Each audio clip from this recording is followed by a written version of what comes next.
नमस्कार दोस्तों। आज के इस वीडियो में हम बात करेंगे यूनानी आक्रमण के बारे में, जो भारतीय इतिहास के एक महत्वपूर्ण अध्याय का हिस्सा है। भारत पर ग्रीक हमले ने न सिर्फ युद्धों का स्वरूप बदला, बल्कि हमारे सांस्कृतिक और राजनीतिक इतिहास को भी प्रभावित किया। इस वीडियो में हम आपको बताएंगे यूनानी आक्रमण से जुड़े 7 महत्वपूर्ण सवाल, जो आपकी आईएएस पीसीएस परीक्षा के लिए बेहद उपयोगी हो सकते हैं। तो चलिए जानते हैं उन प्रमुख घटनाओं के बारे में जिन्होंने हमारे इतिहास को हमेशा के लिए बदल दिया। अगर आप इतिहास में रुचि रखते हैं और आगामी परीक्षा की तैयारी कर रहे हैं, तो इस वीडियो को पूरा देखें और आईक्यू इनसाइट्स को सब्सक्राइब करना ना भूलें। पहला प्रश्न है, सिकंदर के हमले के समय उत्तर भारत पर निम्नलिखित राजवंशों में से किस एक राजा का शासन था? प्रश्न एक बार फिर से। सिकंदर के हमले के समय उस उत्तर भारत पर निम्नलिखित राजवंशों में से किस एक राजा का शासन था?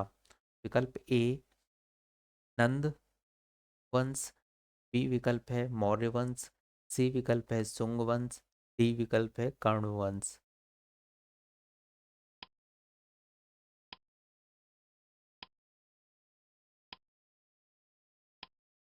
सही उत्तर है ए नंद वंश। उत्तर ए नंद वंश का अंतिम शासक धनानंद था, जो सिकंदर का समकालीन था। उसे यूनानी लेखकों ने अग्रमीज कहा है। जेनोफोन उसे बहुत धनाढ़ व्यक्ति बताता है। भद्दसाल उसका सेनापति था। अगला प्रश्न है, निम्नलिखित में से मगध कौन सा राजा मगध का कौन सा राजा सिकंदर महान के समकालीन था? प्रश्न एक बार फिर से सुनिएगा। निम्नलिखित में से मगध का कौन सा राजा सिकंदर महान के समकालीन था? विकल्प है आपके सामने ए महापद्मनंद, बी विकल्प है धनानंद, सी विकल्प है सुकल्प, डी विकल्प है चंद्रगुप्त मौर्य।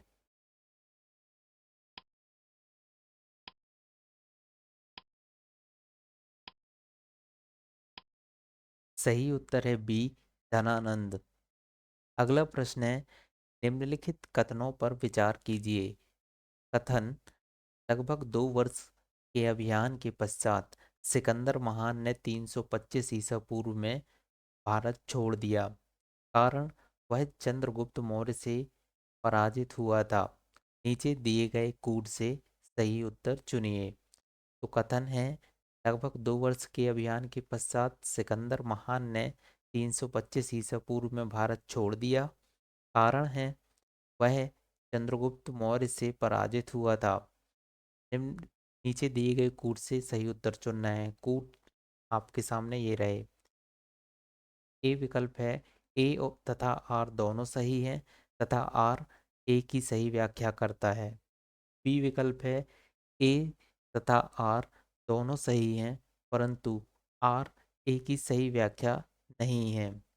सी विकल्प है ए सही है परंतु आर गलत है। डी ए गलत है परंतु आर सही है।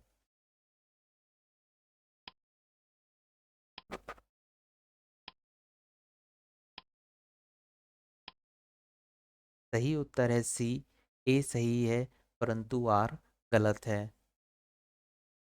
उत्तर सी, हवामनी साम्राज्य को ध्वस्त करने के पश्चात 326 ईसा पूर्व के बसंत के अंत में एक विशाल सेना के साथ सिकंदर भारतीय विजय के लिए चला। लगभग 2 वर्ष के अभियान के पश्चात 325 ईसा पूर्व के सितंबर माह में सिकंदर ने पाटल से वापस यूनान को प्रस्थान किया, किंतु वह चंद्रगुप्त मौर्य से पराजित नहीं हुआ था। इस प्रकार ए सही है जबकि आर गलत है। अगला प्रश्न है, युद्ध भूमि में बड़ी संख्या में सैनिकों के मारे जाने अथवा आहत हो जाने के बाद किस भारतीय गण अथवा राज्य की स्त्रियों ने सिकंदर के विरुद्ध शस्त्र धारण किया था? प्रश्न एक बार फिर से पढ़ेंगे दोस्तों। युद्ध भूमि में बड़ी संख्या में सैनिकों के मारे जाने अथवा आहत हो जाने के बाद किस भारतीय गण अथवा राज्य की स्त्रियों ने सिकंदर के विरुद्ध शस्त्र धारण किया था?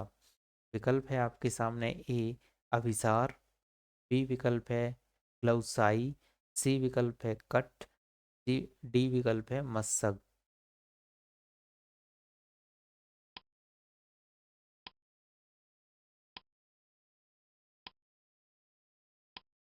सही उत्तर है डी मस्सक। उत्तर डी, सिकंदर के आक्रमण के समय अस्सक एक सीमांत गणराज्य था जिसकी राजधानी मस्सक थी। यूनानी लेखकों के अनुसार सिकंदर के विरुद्ध हुए युद्ध में बड़ी संख्या में पुरुष सैनिकों के मारे जाने के पश्चात यहाँ की स्त्रियों ने शस्त्र धारण किया था। अगला प्रश्न है, भारत में सिकंदर की सफलता निम्न कारणों से थी। पहला, उस समय भारत में कोई केंद्रीय सत्ता नहीं थी। दूसरा, उसकी फौज बेहतर थी। तीसरा, उसे देशद्रोही शासकों से सहायता मिली। चौथा, वह एक अच्छा प्रशासक था। भारत में सफलता का कारण क्या है सिकंदर की? विकल्प है आपके सामने ए एक तथा दो, बी विकल्प है एक दो तथा तीन, सी विकल्प है दो तीन तथा चार, डी विकल्प है उपर्युक्त सभी।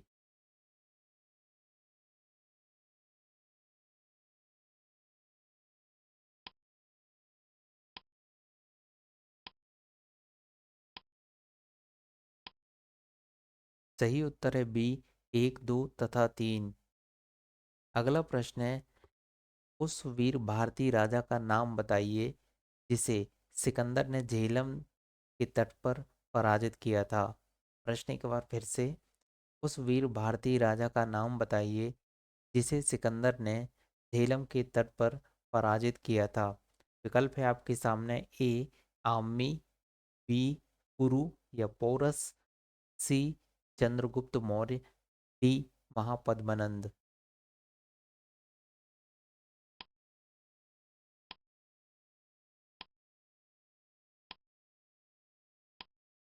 सही उत्तर है बी कुरु या पौरस।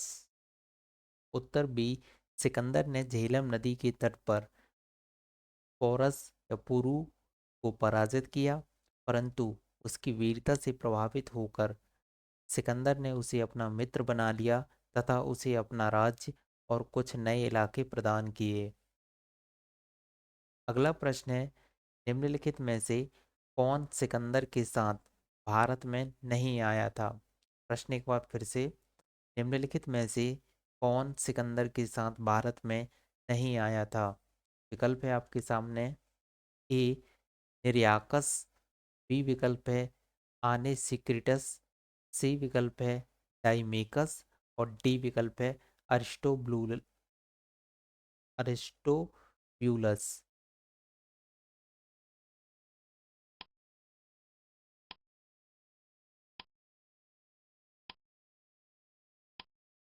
सही उत्तर है सी डाइमेकस।